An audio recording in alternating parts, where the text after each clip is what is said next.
엿새 후에 예수께서 베드로와 야고보와 그 형제 요한을 데리시고 따로 높은 산에 올라가셨더니 그들 앞에서 변형되사 그 얼굴이 해같이 빛나며 옷이 빛과 같이 휘어졌더라.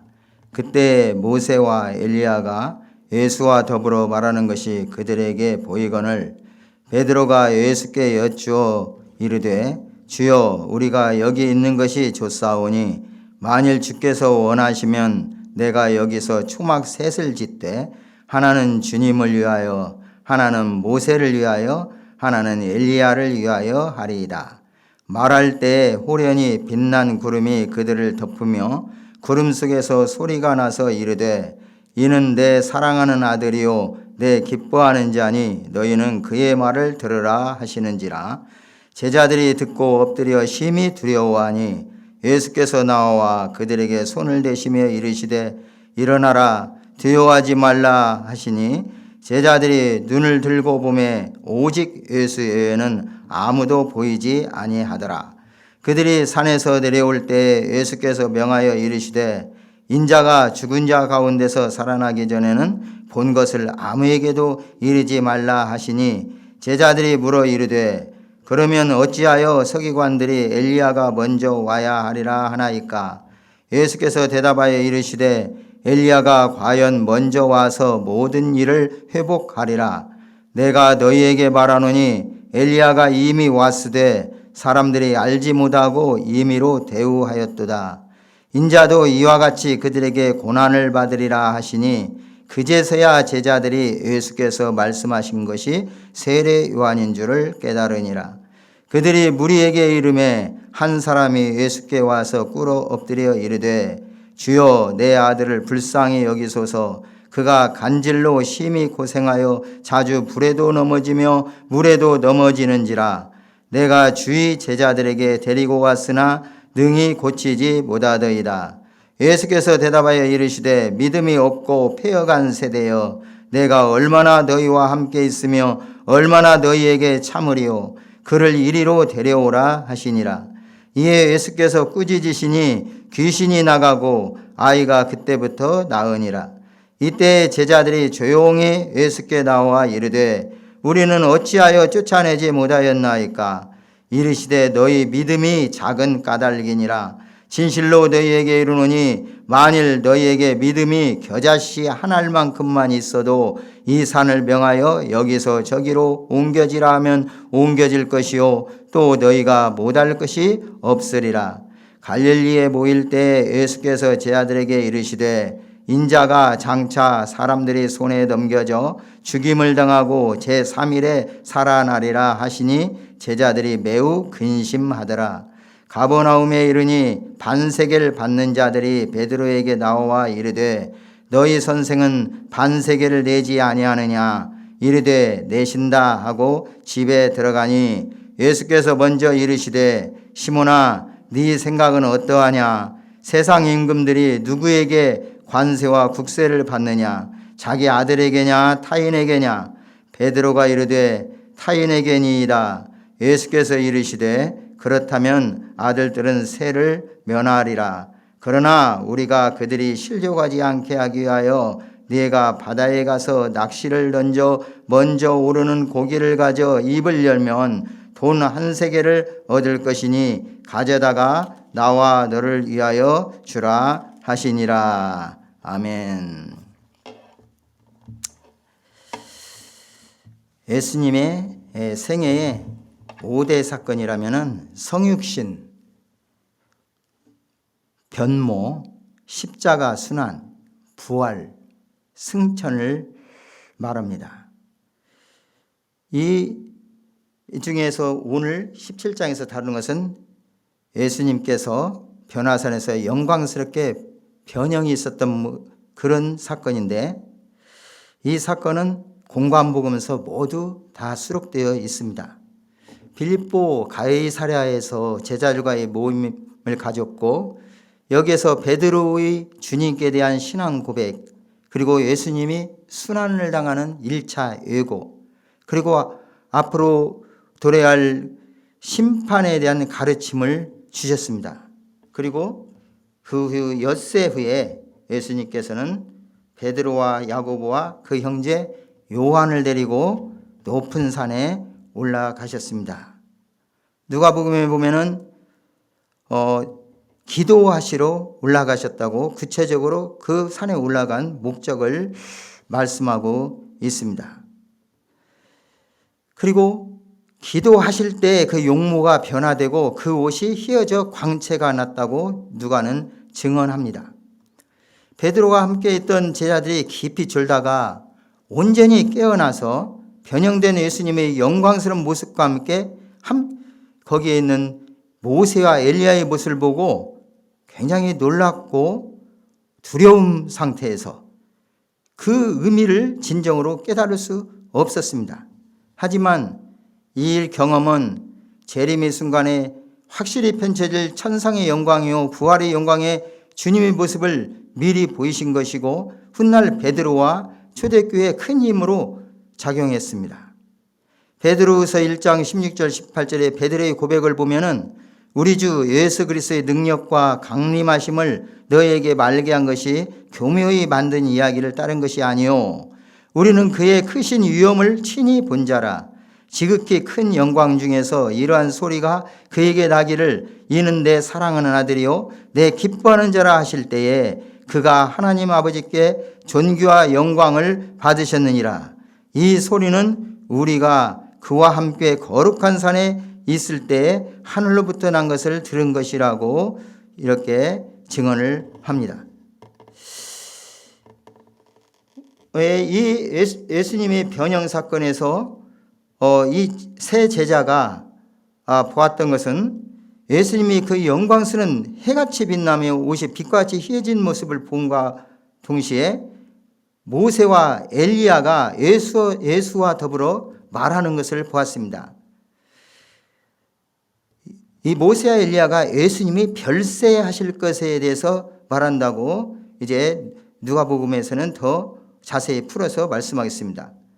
이때 베드로는 예수께 여쭈어 이르되 4절입니다. 주여 우리가 여기 있는 것이 좋사오니 만일 주께서 원하시면 내가 여기서 초막 셋을 짓되 하나는 주님을 위하여 하나는 모세를 위하여 하나는 엘리야를 위하여 하리이다.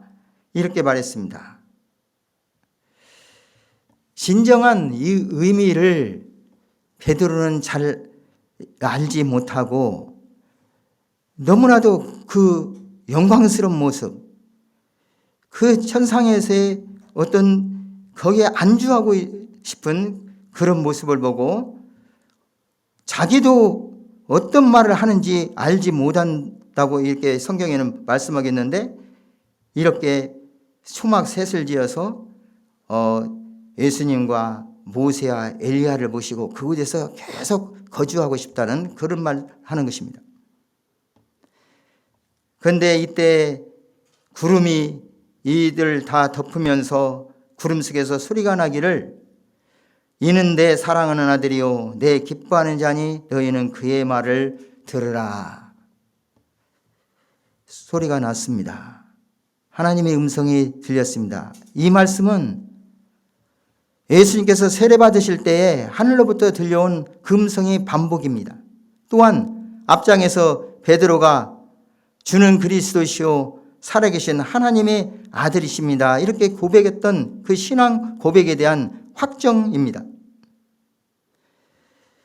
이런 예수님의 병연된 모습을 보고 이제 제자들은 심히 두려워했고 이런 두려워하는 제자들을 예수님께서는 일어나라 두려워하지 말라 위로하시면서 이제 그 산에서 내려오게 됩니다. 내려와서 예수님께서 이제 죽은 자 가운데서 살아나기 전에는 본 것을 아무에게 이르지 말라고 다시 한번 예수님께서 죽으실 것을 말씀하시면서 이 제자들에게 이 의미를 바로 깨닫기를 바라고 계십니다. 그런데 이 제자들은 아직도 하나님의 말씀에 의한 그 세례 요한이 와서 예수님의 길잡이로서 예수님께 증언한 이런 모든 것들, 또 구약에서 특별히 말라기에서 말씀하고 있는 그런 것에 대해서 서기관들이 가지고 있는 생각과 그러한 서기관들이 주장하는 걸로 인해서 예수님께 질문을 합니다. 10절 보시면은 제자들이 물어 이르되 그러면 어찌하여 서기관들이 엘리야가 먼저 와야 하리라 하나이까 묻습니다. 이때 예수님께서는 11절 이후에 예수께서 대답하여 이르시되 엘리야가 과연 먼저 와서 모든 일을 회복하리라. 12절에 내가 너희에게 말하노니 엘리야가 이미 왔으되 사람들이 알지 못하고 임의로 대우하였도다. 인자도 이와 같이 그들에게 고난을 받으리라. 이렇게 말씀을 하셨습니다. 말라기 4장 5절에 보면 보라 여호와의 크고 두려운 날이 이르기 전에 내가 선지자 엘리야를 너희에게 보내리니 이런 말씀이 있습니다. 성경 자체의 예언에 대한 명확한 이해를 하지 못한 제자들은 아직까지도 세례 요한이 엘리야의 심령과 능력으로 온 메시아의 선구자였다는 사실을 깨닫지 못하고 있는 것입니다. 그래서 이 서기관들이 주장하는 가르침을 근거로 해서 주님께 질문했습니다. 11장 마태복음 11장에 보면은 이미 주님께서 세례 요한에 대해서 증언하신 말씀이 있습니다. 모든 선지자와 율법이 예언한 것은 요한까지니 만일 너희가 즐겨받을진대 오리라 한 엘리야가 곧 이 사람이니라고 예수님께서는 가르쳐 주셨습니다. 그리고 들을 귀 있는 자는 들으라고 말씀하셨어요. 아직도 제자들은 이 예수님이 가르치신 말씀을 새겨 듣고 깨닫는 영적 귀가 없었습니다. 이 본장의 변화산 사건, 곧 예수님의 영화로우신 변형 사건은 제1차 순환 예고, 마태복음 앞장에 21절에 나와 있고요. 오늘 본문에 이제 2차 순환 예고가 22절, 23절에 말씀이 됐는데 이 사이에 일어난 사건입니다. 이것은 예수님께서 십자가에 못 박혀 돌아가실 뿐만 아니라 부활 승천하심으로써 궁극적인 승리자가 되시고 만유의 주님으로서 만백성 앞에 서게 될 것을 미리서 보여주신 것입니다. 또한 예수님의 순환 예고를 듣고 불안과 두려움에 휩싸였던 제자들에게 담대한 믿음과 위로를 주시고자 했던 주님의 의도가 있습니다. 두 번째 단락에서 귀신 들린 아이를 고치신 사건, 그리고 믿음에 대해서 강조하신 주님의 말씀을 봅니다. 14절에서 21절입니다. 이 본문 역시 공관복음 모두에 기록되어 있습니다. 여기에서 예수님께서는 예수님의 순환, 곧 죽으심을 앞둔 시점에서 제자들에게 가장 필요했던 것이 믿음이었고 이 믿음에 아직도 제자들이 없음을 강하게 지적하고 있습니다. 17절입니다. 17절 함께 읽겠습니다. 예수께서 대답하여 이르시되 믿음이 없고 패역한 세대여 내가 얼마나 너희와 함께 있으며 얼마나 너희에게 참으리요 그를 이리로 데려오라 하시니라. 변화산에서 그 영광스러운 모습을 본 세 제자들이 있었고요. 이제는 산에서 내려오니 대기하고 있는 9 제자가 있었습니다. 그 9 제자에게 귀신 들려 병든 그 아들을 데리고 온 한 아버지가 그 귀신을 쫓아내고 그 아들을 고쳐주기를 구했지만 그 제자들이 고치지 못했습니다. 전에 사실 12제자를 택하시고 파송하시면서 예수님께서는 모든 귀신을 제어하고 병을 고치는 큰 능력과 권위를 주셨었습니다. 그래서 또 그들은 그 권능을 받고 실행도 했었어요. 그런데 지금 이 예수님께서는 앞장 16장 어찌 보면은 빌립보 가이사랴 지방에서 이 12 제자를 특별히 우리 예수님께서 함께 하면서 수련회를 했다고 할까요? 요즘말로 말하면.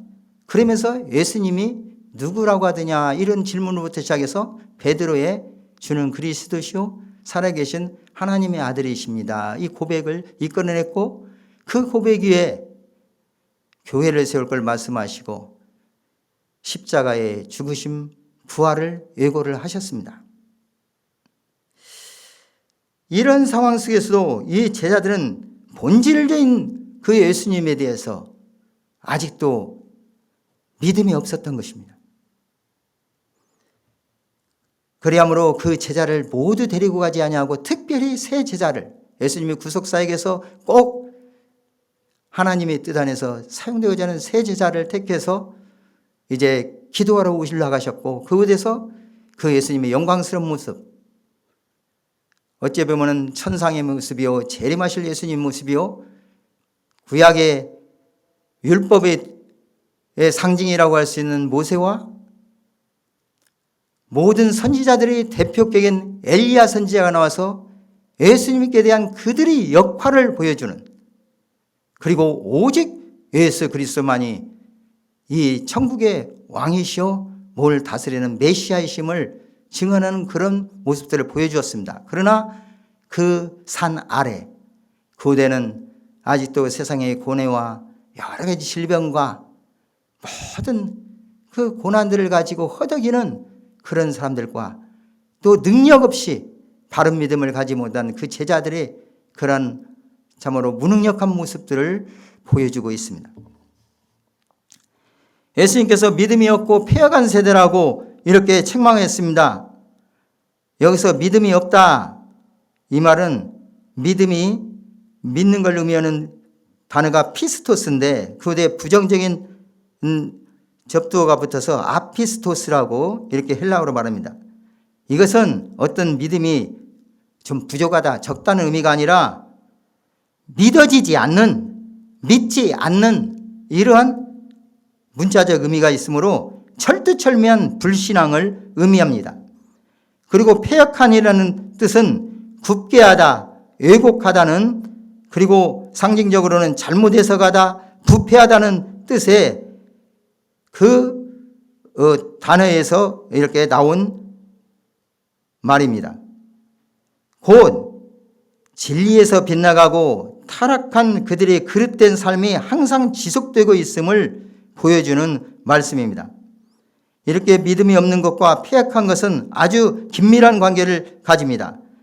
즉 불신앙은 어떤 증거와 이적이 부족하기 때문에 있는 것이 아니라 그 증거와 진리를 그릇되게 곡해하고 고의적으로 태만하고 진리를 거부하는 데서 기인합니다. 예수님께서 질책하신 세대라는 말은 문자적으로는 인종, 민족, 혈통 또는 가족, 가문, 친족, 세대, 동시대인들을 의미하는 문자적인 의미가 있습니다. 물론 본문에서는 예수님의 책망을 듣는 대상들을 가리키는 것으로 그 범위는 제자들뿐만 아니라 그곳에 있는 이 병든 아이의 아버지나 서기관들, 이스라엘 일반 백성들까지 다 포함하고 있습니다. 그러나 오늘 본문에서 가장 강하게 예수님의 책망을 받는 대상은 믿음이 없어서 이 마귀를, 귀신을 쫓아내지 못한 9 제자들일 것입니다. 이에 대해서 예수님이 어떻게 조치하셨습니까? 17절에 이렇게 예수님께서 탄식하면서 그 아이를 부르게 되고 18절에는 이렇게 말합니다. 17, 18절 같이 보시겠습니다.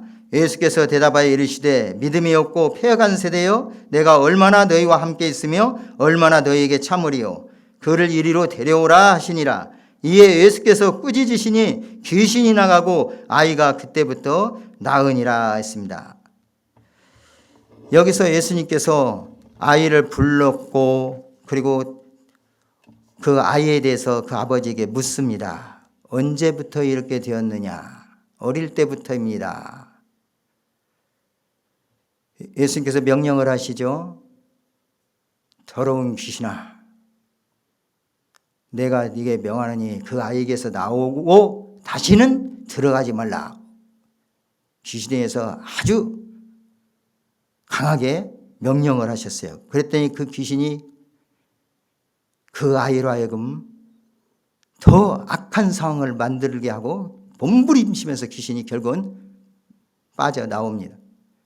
그리고 그 아이를 보고 사람들은 죽었다고 했는데 예수님께서 일으키십니다. 어떻게 고치셨습니까? 귀신을 꾸짖고 또 하나님께 구했지요. 하나님이신 예수 그리스도께서는 모든 육체적인 것뿐만 아니라 정신적인 것, 영적인 것을 다 지배하시는 분이십니다.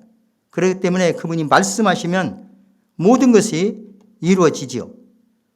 그런데 이 제자들은 이렇게 묻습니다. 19절에 보면은 예수께 나와서 우리는 어찌하여 쫓아내지 못하였나이까? 20절에 너희 믿음이 작은 까닭이니라. 20절 함께 같이 읽겠습니다. 이르시되 너희 믿음이 작은 까닭이니라. 진실로 너희에게 이르노니 만일 너희에게 믿음이 겨자씨 한 알만큼만 있어도 이 산을 명하여 여기서 저기로 옮겨지라 하면 옮겨질 것이요 또 너희가 못할 것이 없으리라. 너희 믿음이 작은 까닭이니라. 전에 한글 개혁편에서는 적은 까닭이니라 이렇게 말해서 이걸 원어 성경을 보면은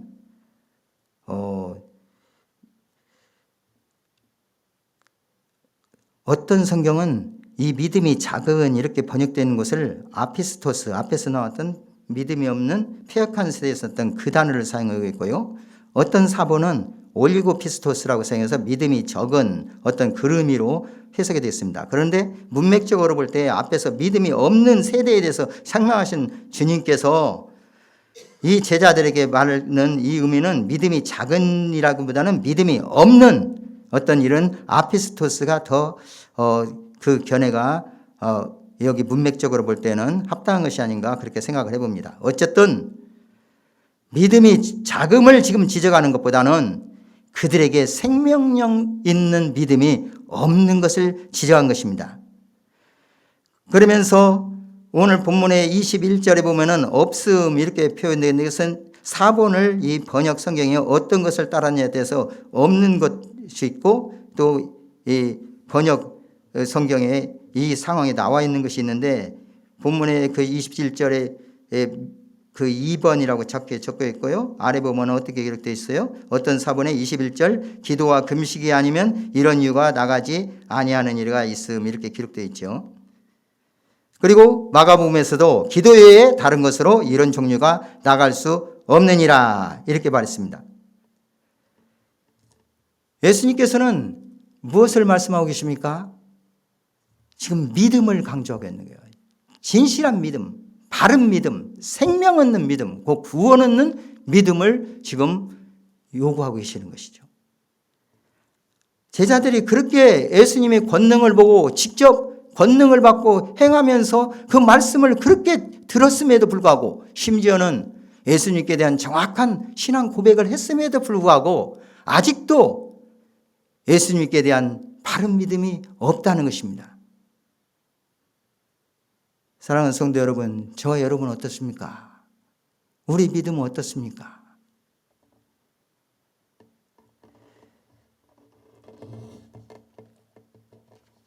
이 말씀에서 믿음이 겨자씨 한 알만큼만 있어도 이렇게 번역이 되어 있죠. 겨자씨 한 알. 겨자씨 보신 적 있으십니까? 신학교 때 어떤 교수 목사님이 성지순례하면서 겨자씨를 얻어가지고 와서 조그만 껌을 이렇게 종이에다 싸가지고 그걸 돌려가면서 한번 보라고 하는데 몇 개가 있는지는 모르겠지만은 무슨 먼지같이 보이더라고요. 좀. 그 많이 놓아두니까 뭐 털도 조금 있는 것 같고 그 당시에는 뭐 점 찍은 것이 이렇게 보이더라고요. 근데 그 중에서 한 알, 여러 개를 놔도 잘 보이는데 한 알. 그 한 알만큼만 있어도 이 산을 명하여 여기서 저기로 옮겨지라면 옮겨질 것이요. 말씀을 했습니다.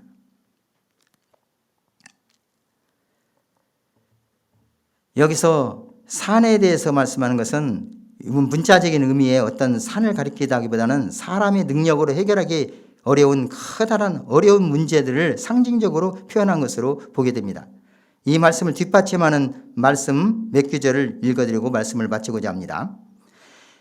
마태복음 21장 21절 22절에 오늘 말씀에 아까 같이 읽은 말씀에 좀 연관되는 말씀인데요. 예수께서 대답하여 이르시되 내가 진실로 너희에게 이르노니 만일 너희가 믿음이 있고 의심하지 아니하면 이 무화과 나무에게 된 이런 일만 할 뿐 아니라 이 산더러 들려 바다에 던져지라 하여도 될 것이요 너희가 기도할 때 무엇이든지 믿고 구하는 것은 다 받으리라 하시니라. 평행규절인 마가복음 11장 22절에서 24절 말씀 예수께서 그들에게 대답하여 이르시되 하나님을 믿으라. 내가 진실로 너희에게 이르노니 누구든지 이 산더러 들려 바다에 던져지라 하며 그 말하는 것이 이루어질 줄 믿고 마음에 의심하지 아니하면 그대로 되리라. 그러므로 내가 너희에게 말하노니 무엇이든지 기도하고 구하는 것은 받은 줄로 믿으라. 그리하면 너희에게 그대로 되리라 말씀했습니다. 그리고 누가복음 17장 5절 6절에도 사도들이 주께 여짜오되 우리에게 믿음을 더하소서 하니 주께서 이르시되 너희에게 겨자씨 하나일 만한 믿음이 있었더라면 이 뽕나무대로 뿌리가 뽑혀 바다에 심겨라 하였을 것이요 그것이 너희에게 순종하였으리라. 이렇게 말씀합니다. 그리고 바울은 고린도 교회에 보내는 편지에서 그들이 믿음으로 살고 있는지를 스스로 살펴 시험하고 자신을 확증하라고 권면하고 있습니다. 또한 산을 옮길 만한 믿음에 대해서 사도 바울이 고린도전서 13장 2절에서 또 산을 옮길 만한 모든 믿음이 있을지라도 사랑이 없으면 내가 아무것도 아니요 이렇게 말씀했습니다. 너희는 믿음 안에 있는가? 너희 자신을 시험하고 너희 자신을 확증하라. 예수 그리스도께서 너희 안에 계신 줄을 너희가 스스로 알지 못하느냐? 그렇지 않으면 너희는 버림받은 자니라 말씀합니다. 또한 예수님의 동생 야고보는 교회 중에 고난당하는 자들에게 기도할 것을, 특히 병든 자들은 교회의 장로들을 청할 것이요 청함받은 장로들은 그 환우들을 위하여 치료하며 기도할 것을 권면하였습니다. 그리고 믿음의 기도, 이 믿음의 기도의 효력에 대해서 필요하면서 서로 기도할 것을 권고하였습니다. 야고보서 5장 13절 이후의 말씀인데요. 너희 중에 고난당하는 자가 있느냐? 그는 기도할 것이요 즐거워하는 자가 있느냐? 그는 찬송할지니라. 너희 중에 병든 자가 있느냐? 그는 교회의 장로들을 청할 것이요 그들은 주의 이름으로 기름을 바르며 그를 위하여 기도할지니라. 믿음의 기도는 병든 자를 구원하리니 주께서 그를 일으키시리라. 혹시 죄를 범하였을지라도 사심을 받으리라. 그러므로 너희 죄를 서로 고백하며 병이 낫기를 위하여 서로 기도하라. 의인의 간구는 역사하는 힘이 큼이니라. 엘리야는 우리와 성정이 같은 사람이로되 그가 비가 오지 않기를 간절히 기도한즉 3년 6개월 동안 땅에 비가 오지 아니하고 다시 기도하니 하늘이 비를 주고 땅이 열매를 맺었느니라 말씀입니다. 사랑하는 성도 여러분, 믿음을 우리는 어떻게 나타낼까요? 말씀을 생각하니까 가장 기본이 있습니다. 기도입니다. 기도는 어떻게 해야 됩니까? 믿음으로 기도해야 됩니다. 오늘 이 말씀을 본문 2절에서 간단히 살펴봤지만 과연 이 예수님께서 말씀하시는 믿음과 기도, 마가복음에 그렇게 맞죠. 기도 외에는 이런 유가 곧 귀신의 유가 나갈 수 없느니라. 예수님께서는 마태복음은 권능을 계속 행하셨어요. 이적을 행하셨어요.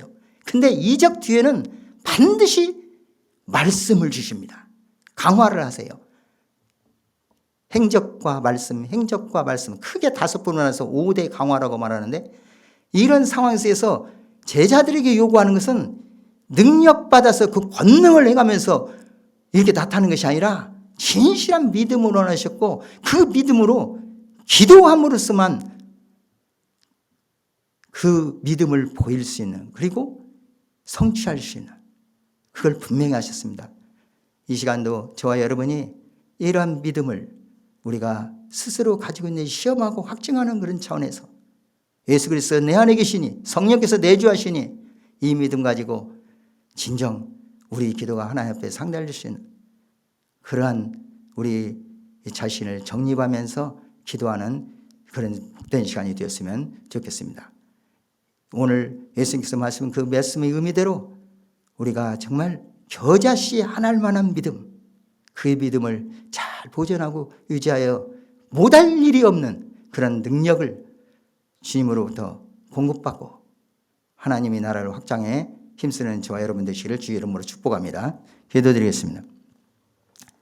하나님 아버지, 우리 예수님께서 변화산에 의해서 변형되신 사건과 또 산 아래에서 믿음 없이 행한 그 제자들과 그들을 책망하신 일, 그리고 겨자씨 하나일 만한 믿음이 있으면 산들어 들려 옮겨지라 해도 그대로 될 것이라는 주님의 말씀 후에 또 예수님이 십자가에 고난을 당하시고 죽으시고 부활하실 것을 다시 예고하셨고, 후에 또 성전의 주인 되신 주님께서 그 성전세를 바치는 문제로 인해서 본질적이 아닌 비본질적으로 인해서 변론하고 헛된 시간을 소모하지 아니하고 지혜롭고 참으로 이 세상에서 순전하게 행할 그 의미에 대해서 다시 또 생각하게 하신 귀한 말씀들을 오늘 본문 말씀을 통해서 생각했습니다. 이 말씀을 깊이 새기고 주님이 인정하시는 귀한 믿음으로 항상 깨어 기도함으로 승리의 삶을 살아갈 수 있는 저희들 될 수 있도록 인도해 주시옵소서. 주 예수님 이름으로 기도드리옵나이다. 아멘.